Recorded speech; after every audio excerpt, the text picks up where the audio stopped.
Okay, so this is going to be a bit of a different podcast. We haven't done a super practical podcast really yet, but we're going to get into breastfeeding and a survival guide for couples for especially the first few weeks. So we're going to go over kind of breastfeeding information, but then also how dads can be supportive and help as well during breastfeeding so you guys can both work together as a team and be successful. Let's get into it. This is the Balanced Family Podcast with Ben and Jessica. There's a lot to balance when you have a family: marriage, kids, health, career, while you're trying to balance all the opinions out there on how to do things right. Today, we'll cut through the noise, tackle hard questions, and share stories as we try to get to the heart of the things that really matter. All right, so we're going to talk a bit, like I said in the intro, some practical stuff about breastfeeding. Because I know this is a major area for couples, especially postpartum, with, figuring out how to feed baby, figuring out dad's role in supporting postpartum and helping mom when obviously dad is not able to breastfeed. And so how that works. And then just some practical stuff just about how to be successful with breastfeeding. Mm-hmm. So I breastfed all three of my girls for varying lengths. The shortest was 4 months. And if you want to hear more about why I ended up weaning her, you can go back. What episode was that? 2, maybe? 3. 2 or 3, somewhere in there. I talk a bit about my journey with weaning her a bit early. But the other 2, I breastfed until they were like 10-ish months, somewhere in there. I worked. So I worked with 2 of them, 2 out of the 3. And so, I'm going to share not only just from my personal experience breastfeeding, but also just as a doula and having lactation training. I'm also just going to share from that perspective. We do have a breastfeeding course that you can access. It's called Breastfeeding Made Simple. It's a quick, I think it's 2 or 3 hours long kind of crash course on breastfeeding that you can take. And we'll put the link in that in the show notes. Mm-hmm. But anyway, I kind of just want to get into it. You ready to go? Let's All do right. it. So first thing I want to talk about is just breastfeeding 101, like what you need to know about breastfeeding if you're currently pregnant, or even if you are newly postpartum. Some of this information might be new to you, but essentially breastfeeding. So you have basically 2 kinds of milk, if you want to put it that way. You have colostrum, and then you have what most people know as breast milk. Fun fact, amazing, your breast milk actually changes as your baby develops. So depending on what your baby needs, it increases or decreases in its caloric nature and even just some of the minerals, some of the antibacterial properties. It's pretty wild. It's amazing. That's pretty cool. It is responsive to if your baby's sick. Your body will naturally produce more antibodies that will help your baby be able to recover quickly. It's wild. But when you are pregnant, you might have noticed this already, that you've already started leaking. And that typically is it's like a pre-colostrum. So it's not going to be the same as the colostrum that you produce right after birth. But colostrum is basically like a really thick, concentrated breast milk. It's really thick. It's called it's like a superfood. It's super nutritious. It comes out in small quantities. So a lot of moms, this is a really common thing. A lot of moms freak out after they have their baby in the first few days. They're like, I'm not producing milk. Well, you are, but you probably don't even really see it because it's so thick and it comes out in such small quantities because your newborn baby, its stomach is super small, like the size of like a cherry. It's like about yay big. So you don't need a lot of milk to be able to feed them. And so when your placenta detaches after birth, you have a huge surge of prolactin. And that is what essentially allows the colostrum to be made that then will be transitioned into what most people know as breast milk, the more traditional breast milk that's thinner and just comes in greater quantities. So essentially the way your breast milk production works, and this is, if you want to know anything about breastfeeding, what I'm about to share is probably the most important. Your breast milk supply runs on something called supply and demand. So if you are not breastfeeding enough, your body will not produce enough breast milk. Conversely, if you are breastfeeding a ton, your body is going to produce a lot of breast milk. Now, of course, there are moms out there who are going to have low supply, and that is a real thing. It really is. So, this is for the average mom. This is how it works. So one of the things that I see a lot that is going to negatively affect your breastfeeding ability is either using pacifiers or supplementing with formula in those first few weeks and not breastfeeding on demand. That is like it's not going to make it to where you can't breastfeed, but it's definitely going to make it really hard because essentially if you're using it regularly, using it regularly and it's kind of a part of, or if you're supplementing after every feed, right. You are going to notice a dip in your breast milk supply, or you're just not going to produce as much as you need to for your baby. And it kind of then is like a never ending cycle of trying to play catch up, where then moms have to do something called triple feeding, which is like, God bless all the moms out here who have to do this, because essentially you're nursing, you're pumping, and you're, feeding the baby bottles of breast milk as well. So you're essentially like triple feeding your baby. It's exhausting. Wow. And sometimes you have to do that. Like, sometimes there's situations where you do need to do that. But the best thing you can do from day one is breastfeed your baby on demand. What that means is when they cry, they are 9 times out of 10 hungry. And you might be like, oh my gosh, I just fed them 30 minutes ago. Yup. That is nature's way of essentially like ensuring that you have an adequate breast milk supply for when they're 6 months old. It's just the way it works. And so I'm not downplaying the fact that that is absolutely bone exhausting to do, bone tired. You're nursing then on around the clock. A lot of times babies are up at night. That is it. Like, that's what you have to do. It is a season. It doesn't last forever. But that is usually what a lot of moms struggle with. Understandably, it is tiring. And so, and wouldn't you say that actually is even harder when you have multiple kids? Oh, 100%. Because when you have your first kid, chances are, especially you got a maternity leave, you got some time off, it can actually be kind of like chill. Like as long as there's good latch, baby's feeding well, right? You don't mind to feed on demand because you just got that one kid. No, you just watch Netflix and you hang out. But when you have it is toddler, challenging when you have other kids. Yeah, it is. It's very challenging. So I've kind of covered the first week or two. So let me fill in a few gaps. So that's kind of the main thing you need to know is supply and demand with breastfeeding.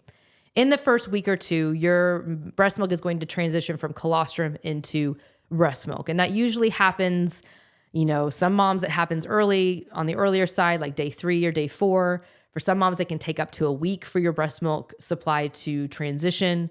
The way for you to get it to transition is by breastfeeding. And so again, breastfeeding on demand will help that. Some moms who have a C-section, their breast milk might transition a little later than others. And that's just something to know. Doesn't mean that moms who get a C-section, can't be successful with breastfeeding. Right. I had a C-section. I did have breastfeeding challenges after my C-section. So I feel like it tracks. I had to be very intentional, and really push through some challenges, but I was able to be successful. So, once your breast milk supply comes in, a lot of times your body will be like, let's go, like, let's create as much breast milk as possible. So a lot of moms experience something called engorgement. And that's where, sorry if you're listening to this and you're not currently expecting, but basically the breasts become like rock solid. They become very hard, kind of painful. It can be very painful. It can be hard for baby to latch well.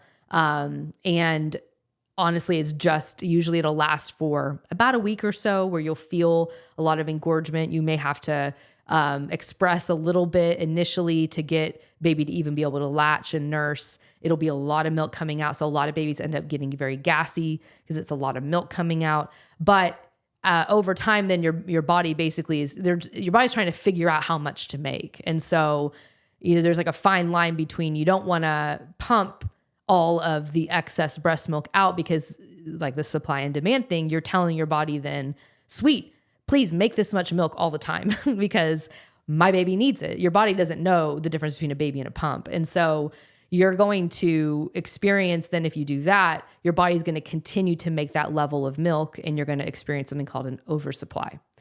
If you don't get basically like nurse. And if you don't get that milk out, sometimes moms can experience something called mastitis, which is essentially an infection that can happen from just having that milk kind of create a lot of inflammation in your breast from all of the engorgement. And again, that's an infection. That's not fun either. So I'm getting down and dirty with all of this because I feel like it's important just to kind of know some of these things going into it. You're hitting a lot of stuff really fast. I am. Is there something else I can help with? Can you help with breastfeeding? Silence. I don't know if you can hear that in the cannot. mic. I don't know if you can hear that on the mic, but was that Siri or Yeah, it Alexa? was Siri. She literally in the middle of Jessica goes, I don't think that's something I can help you with. Yeah, no, ma'am, you cannot. Yeah. Anyway, what were you saying? I'm So hitting you're stuff hitting a very lot fast. of stuff. Yeah. But This is like a crack. for so many moms don't even experience that and things just go smooth. But it's just helpful to know that that there can be some complications. I mean, I would say the vast majority of women do experience like some of this. I was meaning more like mastitis, stuff like that. Yeah. Mastitis is What not, would be a percentage of mastitis? I don't know. It's not everyone for sure. Yeah, a minority. And not everyone has, like I had really intense engorgement. Not everyone has that. Yeah. I think a lot of it just depends on your body and how your body works. And, some moms have the opposite problem where they are not making enough milk. And a lot of times that is because of an overuse of pacifiers or supplementing with formula, not nursing on demand, some of that stuff. And so, the first few weeks, like I always say this, and I'll just say it right now. If you can get through the first 6, maybe 8 weeks of breastfeeding, if you can get through it, like if you can persevere, and I'm going to talk a little bit here in a minute about how to get help and how to kind of troubleshoot. And we're also going to talk about dad's role in supporting. But if you can get through the first 6 to 8 weeks, I promise you, the world opens up. And breastfeeding is, in my opinion, one of the easiest things to do, especially if you are a stay-at-home mom. Working and pumping is definitely another animal, which is honestly a whole other topic, and I'm not going to get into today. I'm talking about mostly those first 8 weeks, but that's a good thing. If you can get through it, like there's just nothing better than you're in the middle of a restaurant, your baby is fussy because it's 6 p.m. and it's witching hour, and you're like, I can nurse them right now. Yep. And you just whip it out and you nurse, and you can calm your baby at any time. You don't have to pack anything extra. Like you are it. And that for me was, because I've done it all, and like no doubt breastfeeding is easier in my opinion for just like ease of feeding and just comforting in general. But anyway, so first 6 to 8 weeks typically I'm painting a picture so that you can kind of know, it can be really difficult, but if you can get through it, then a lot of times things end up smoothing out pretty easily. So, the last thing I want to mention is around that 6 to 8 week period, there is what I would describe as the height of fussiness. In our community, moms, it's like clockwork. Our online community. Yeah, when they hit 6 weeks, 8 weeks, they're like, my baby is so fussy. It's acting, a lot of times, a lot of it is gas, which just has to do with baby's digestive system. It's just not quite fully developed. So babies tend to get a lot of gas, and it tends to be the height of fussiness. And that, I just like to say that just so you can be mentally prepared. Because you might have like a nice, like you hit 4 weeks and you're like, okay, all right, okay, seems to be leveling out. And then all of a sudden it's like baby gets really fussy. And again, there's not a whole lot you can do except just kind of ride it out. But I just wanted to prepare you for that. And a lot of people then they're like, oh my gosh, is it something I'm eating? Is there something wrong? And sometimes there is. Sometimes there's, tongue ties and different things, which I'll hit on just briefly here in a little bit. But just knowing that mentally and just knowing, okay, like this is normal. This is a fussy period. It will end. It won't last. Usually I find it ends around like 10 weeks is at the maximum. I usually find it doesn't last more than just a couple of weeks. If you can know that, both you and your partner, then you are going to be able to mentally prepare for it a little bit. And then I find once you get past that, things tend to be fairly smooth sailing in the breastfeeding department. Then you have, of course, all the sleep stuff, which is, again, a whole other topic, but things tend to smooth out with the breastfeeding portion of things. So Well, let's keep talking about more of that. I can end with the partner stuff when you're done with all that. So tell me about, especially now these people are talking a lot about tongue ties. Oh, yeah, tongue and when ties they're is the struggling, or maybe they're struggling with latching, one of the fastest questions we get is like, is there an issue with that? Talk to us about that. Yeah. So, tongue ties, there's a lot of differing opinions on tongue ties. They definitely are being diagnosed a lot more. And there's like a whole deep dive thing, and I'll try to just briefly talk about all the different opinions on this. So if you talk to a lot of pediatricians are like, hey, we don't think that the tongue tie thing is really a thing. A lot of them kind of dismiss it a bit. Well, stop. For anybody that doesn't, what is a tongue tie? Yeah. Okay, yeah. Let me back up a little bit. So there's actually different types of ties. So there's a tongue tie, there's posterior tongue ties, there's like tongue tie, like literally if you lift up your tongue and that little thing that connects your tongue to the bottom of your mouth. Some babies are tied really tight. Yeah. So essentially that thing starts at maybe toward the tip of their tongue and extends down. And you really need a professional to actually diagnose this. So, don't go look at your baby. You can go look at your baby right now if you want and see, but you do need a professional to actually diagnose this, because just because they have it's called a frenulum, just because they have that, really thick or whatever, doesn't necessarily mean they have a tongue tie. You get a posterior tongue tie. So that's where the back of your tongue is kind of, it's basically, it's just it's a way that the tongue has formed that essentially prohibits the tongue from working correctly. You can also have a lip tie. So you could have your lip also being really tight, where baby then essentially can't open up their mouth wide enough to latch. And so they end up having a really shallow latch. So there's a lot of different types of ties, and people who can diagnose these, some pediatricians can, most lactation consultants can, IBCLCs specifically can diagnose tongue ties. You could go to a pediatric dentist. You could go to maybe a myofunctional therapist. They could also diagnose this. There's maybe a few others I'm missing, but those are kind of the main ones that you can go to actually get this diagnosis. And you'd want to go look at this if your baby is having a really shallow latch. They're having a hard time getting that, which again, I'm not even going into all the latching. Yeah, a lot of this gets into our breastfeeding course. A lot of this, course. Yeah, you should I highly recommend taking a breastfeeding course. You can take ours. Honestly, just take a breastfeeding course. If you're noticing the baby's having a really shallow latch, you're having a lot of pain with nursing. If you're noticing that your baby's taking in a lot of air, they're maybe gulping or clicking whenever they're nursing. Those are kind of the main symptoms. It very well could be, and if you're having low milk supply, if you just can't seem, your baby's just there's a one thing between baby wanting to nurse a lot, and there's another thing with baby wanting to nurse a lot and is just really fussy all the time. That's kind of, to me, a sign of there's something going on here. Because, it's normal for some, especially for babies, to cluster feed sometimes, where they'll go through essentially a growth spurt and they'll want to nurse a lot. But in between the nursing sessions, they're either sleeping or they're just happy. They're content. They're just kind of do. And then there's a whole other thing where then you're nursing all the time, the baby's just fussy. That to me is that's a red flag. You might want to go get this out of many things checked out to make sure that things are okay with your baby. But so anyway, so you go, if you go talk to a pediatrician about tongue ties, now I'm going to get into kind of the differing opinions. Some pediatricians are kind of we think this is just not really a big deal.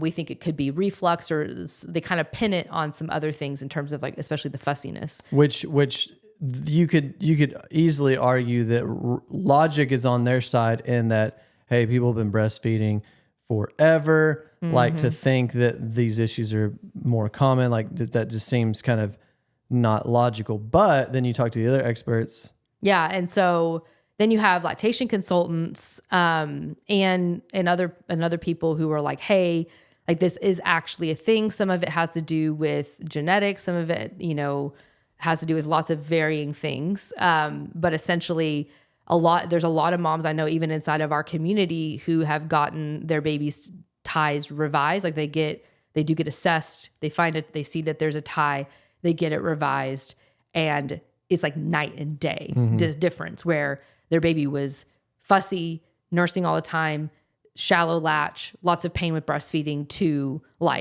miraculously baby's so much happier. Everything is so much better. You then have a growing number of especially myofunctional therapists who are saying, hey, just because you revise a tie, so like just because you go, and the way they revise a tie, there's two different ways. Essentially, they either like put a, this might sound scary, but this is the truth. So you just need to know this. They'll put numbing stuff in that area, and then they essentially take like scissors or whatever and they clip it. The more common that way that's a little less painful, I think, at least from what I understand, is they'll actually use a laser and actually like laser it. Mm-hmm. So those are kind of the two different ways of getting it revised. Then after you revise it, in a perfect world, you would also do myofunctional exercises. And this is essentially to help retrain the tongue and the lips and the mouth movement to do it correctly so that there's no pain, so that baby's getting the maximum amount of milk, it is efficient with breastfeeding, and everything is smooth sailing. For a little while there was just a whole lot of revision of tongue ties and not a whole lot of like therapy afterward. And now there's some myofunctional therapists who are saying, hey, we actually think that they are over revising the tongue ties and that some babies would just benefit from the exercises and they don't even need to get the revision done. And so that's like I said, this is you can get in the weeds of this topic for sure. What I recommend is if you suspect when you have a baby that they have a tongue tie, I highly recommend that you go see, number one, an IBCLC. And that's actually in general, this is my recommendation from day one, when you get home, I highly recommend that you see an IBCLC. Even if you're not having any major issues, they can actually do an assessment immediately when your baby gets home and be able to help you hopefully even prevent some issues down the line by looking at, okay, are there any ties? Do we see any issues? And sometimes these things don't even really show themselves until a week or so later. You're sleep deprived. Is just not great. And so I know at least here locally, we have a group of lactation consultants who will make home visits. So all of my doula clients, I have them actually set up with this group, and all of them prenatally. It's like when they're pregnant, they actually contact the group, say, hey, I'm interested in using your lactation consultants after I have my baby. They're like, great. They take their information. And then I have all of my doula, or I strongly recommend all of my doula clients make an appointment with a lactation consultant around like day 5 to 7 postpartum, so that, and they'll come, they bill your insurance. So for most people, this is free or minimal cost. They'll come to your house, which is so great. And they will help assess and see if there's any issues, and they can look at tongue ties. So that's really your first line of defense if you're having any issues with breastfeeding. Is there's nothing that we love our online community, we love our courses, but when it comes to breastfeeding especially, nothing can replace a in-person person looking at your baby, looking at your breastfeeding and your latch and everything, and helping you problem solve and figure out what to do. And I'm so happy that there's so much more access to that now. So in general, I just highly recommend that. Doing whatever you can to get help. And so, that's basically all I have to say about that. I kind of want to transition then into talking a bit about partners and how, cause a lot of times guys feel like they're like, I don't really know what I can do. And a lot of guys actually are kind of like, what do I do? How can I help? Well, I mean, it's literally, men can do everything in the home except that. Yeah. That is one thing they can't do, and it's easy to feel like you play no role in it. Especially when it's such a time-consuming, like large part. I'd say, especially for a man, there's a couple of things before I even talk about support, like big realizations you have. Number one, breasts are for function, not fascination. That's funny. I think that's a big wake-up call for a lot of men. And just even, I mean, seriously, that's a big deal. It's like the way you talk about your wife's body, like it matters. And you start in that season. I just remember being like, whoa, those things are like really important. I haven't really thought about them in that way ever. And just being honest. But also one thing it's important to know about which we didn't even like deep dive in this because it's just we don't have time, but the benefits of breastfeeding. I think when men understand that, it gives them a framework for being that support person. We are all about balance, and we know there's situations and that people are in where they choose to formula feed. We share some of that in episode 3 for us, but it's more and more research is showing, and it's just kind of logical to show like breastfeeding just makes sense. And in episode 3, you do a good job of talking about how even some of that research is correlational. It's like, it's hard to truly like quantify the impact versus formula, but it's just kind of common sense, dude. It's the way that humans have been fed forever. Like anytime you've got the most natural thing available, it just makes sense. It's better for antibodies, for health, for nutrients, health, all that kind of stuff. And there's another big benefit I think that we don't talk about enough, and it's that bonding. Like that bonding is really special, and it's what babies are designed for in those initial days and weeks, is that bonding experience, and then even past that. And so the reason I say that is like, it's important for not just mom to understand the benefits of breastfeeding. It's important for dad to understand that, so he can be her cheerleader. And so what that looks like to be the cheerleader, because you can't breastfeed for her, is it starts with encouragement. As you did a great job, by the way, Jessica, just like running through. Yeah. Sorry if it was really overwhelming. It was a lot. It was like, a lot, man, I'm sure. That was like, I was just impressed as how I'm always impressed with just how much this information flows out of you. But anyway, for so many, for so many people, that stuff is smooth and there's no issues. But for a lot of people, they have some issues and they just need encouragement. It doesn't mean you can't breastfeed. You've got to remind yourself, like, this is the way things have worked for eons, and I think in our highly medicalized society, it's easy to want to just be like, something's wrong and I have to go fix it, or take a medication or have a procedure. But when we're talking about balance, being a balanced family, it is also seeing that, hey, there are some advances in, like you said, the therapy and the medical care where we can learn some things and find ways to help moms out. So anyway, navigating that balance is really hard on a mom by herself. And so as a man, just being a listening ear, it can really help her process and give her encouragement. I know, yeah, it must be really tough. You can do this. Like, let's keep trying this and trying that. And hey, I have a question though. Yeah. Whenever, because I had struggles with breastfeeding, like how did you feel? Like, did you ever kind of question? Oh, absolutely. Like, should we be doing this? Especially because like with my second, after I had my C-section, I had mastitis. I don't know if you remember. I had like a lot of issues with breastfeeding, and I don't know. I'm just curious. Absolutely, I think that's part of like being a strong man for your wife is not gaslighting her. It's and because sometimes you question, especially as a new dad, you're like, I don't know what the heck's going on. I don't know anything about this stuff. And so you don't want to gaslight her, but it's simply being in the mix with her. It's like being in the struggle.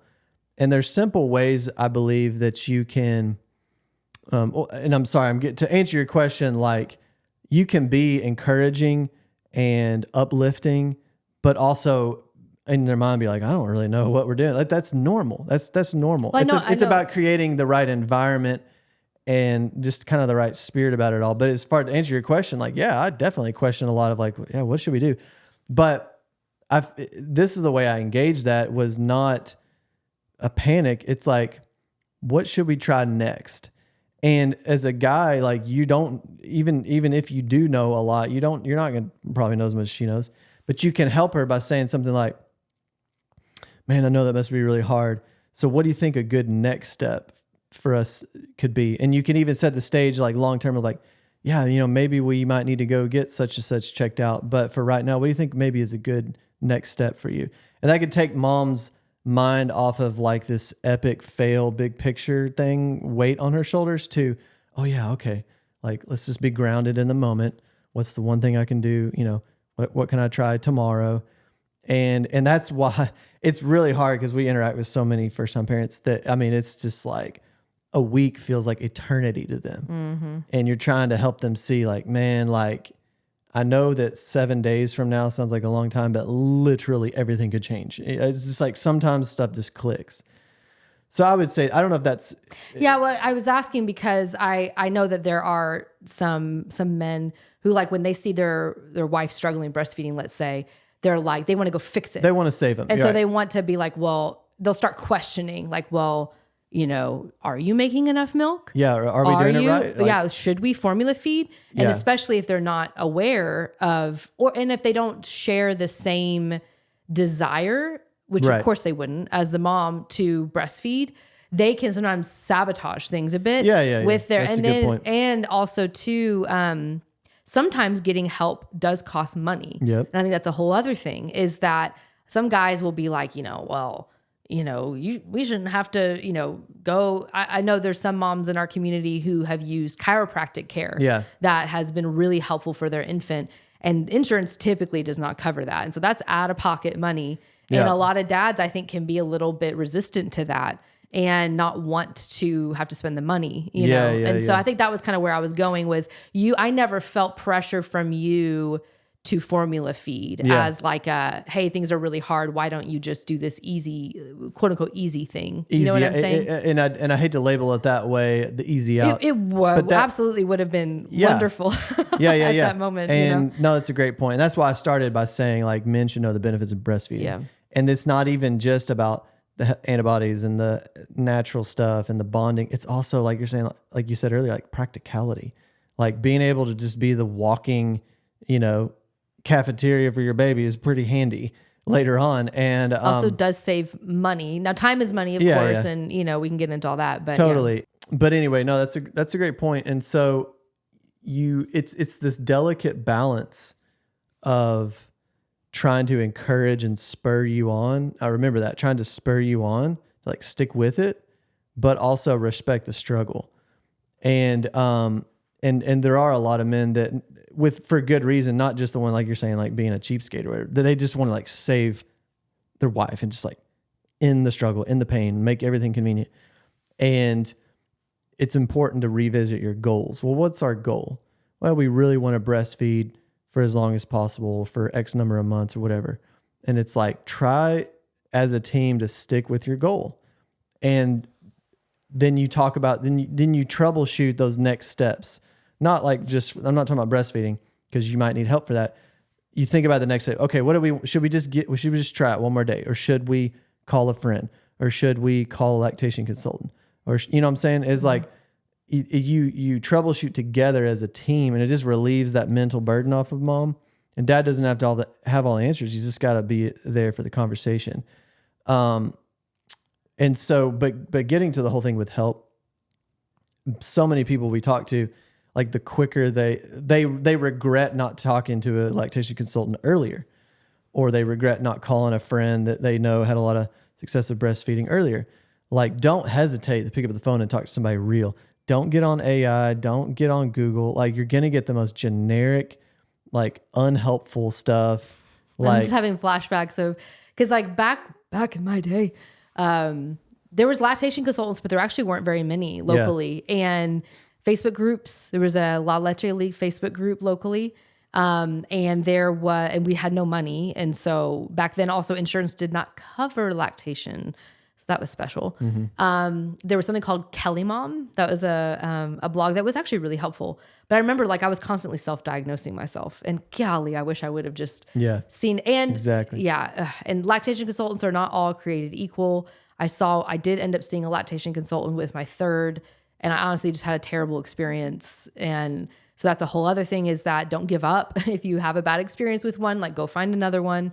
I could just go on and on about all that, but yeah, I really do regret not seeing a high quality lactation consultant sooner with all my issues, but totally, it is what it is. Yeah. So don't hesitate to do that. Yeah, and it's worth it. It is. And before that, if you're a member of the Balanced Families membership, the community, like get on the groups, and like that is the perfect place to divulge all the details you want to lay out that, you know, Chat GPT is not going to be able to perfectly give you customized,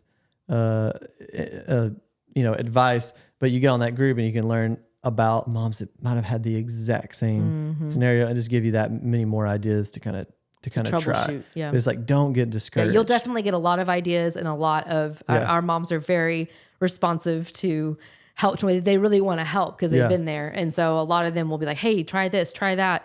This really worked for me. Or, I had, even just also commiserating, I think is helpful.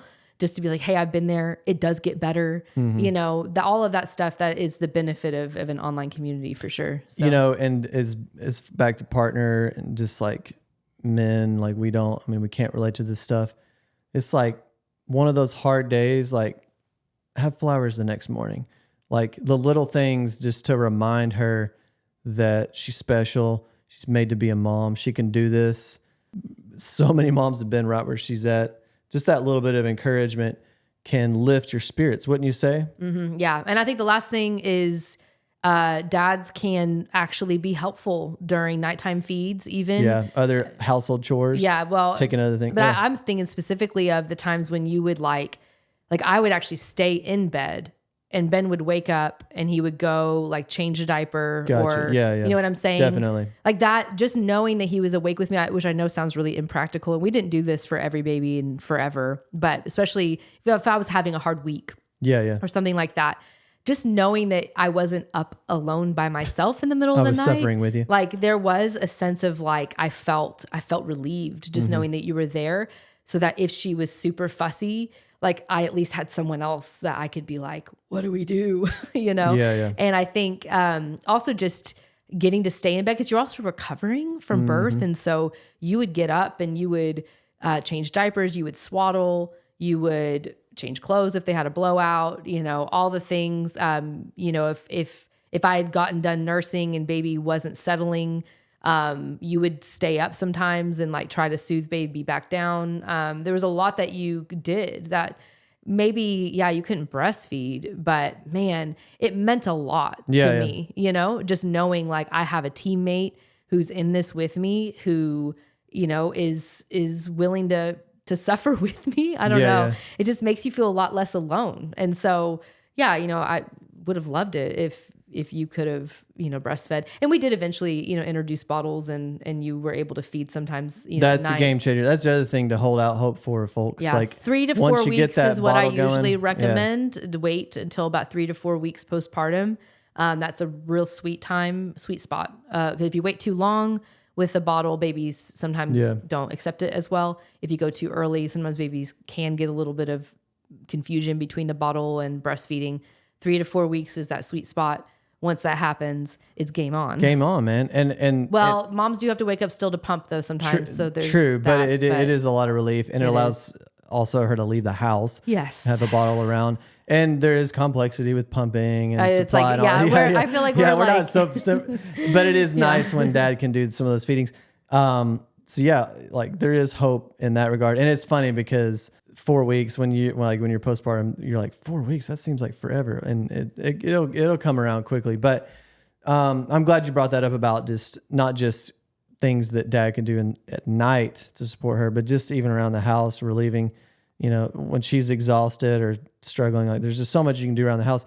So if you're a partner, your dad, and you're asking that question, like, what can I really do in that phase of breastfeeding? And it's like, dude, you can do literally anything but breastfeeding. So really the sky's the limit. And all the time I'll hear stories about super dads doing really amazing romantic stuff and just supportive stuff. I'm always just like, man, that is awesome. Just being active, being aware, something I say a lot. It's like you show you care by just being aware, like showing that you're aware of the struggle she's going through. It means a lot. Yeah. So that is Breastfeeding Survival Guide for Couples. I know that was a lot. You may want to like re-listen to, especially my whole 20-minute spiel on breastfeeding. If you're still pregnant and you're like, what? Definitely recommend taking a breastfeeding class. Ours, Breastfeeding Made Simple, is a great one. It's really helpful to get educated. You can even take it together so that dad can also, you never know. He might be able to be like, that latch is too shallow. Get that baby on there better. I don't know. Like that'd be kind of cool. But anyway, just know that just like birth, your body was made to breastfeed. Yeah. And you can do it. And, there's also then times when you do have to know when you're done and know when it's time to call it quits. But I do find being able to make that decision not alone, but either in a community or with a lactation consultant can be really helpful. So I do highly recommend that you plug yourself in somewhere so that you don't give up too prematurely. Right. But so you also don't keep suffering unnecessarily when sometimes it is just, maybe time to try something different. Yeah, So totally. Awesome. Anyway, all right. See y'all later. Thank you so much for listening today. It would mean so much to us if you left a review on Spotify, Apple Podcasts, or wherever you heard this. And let us know your thoughts on today's episode by leaving a comment on Spotify or YouTube, where you can also watch these episodes.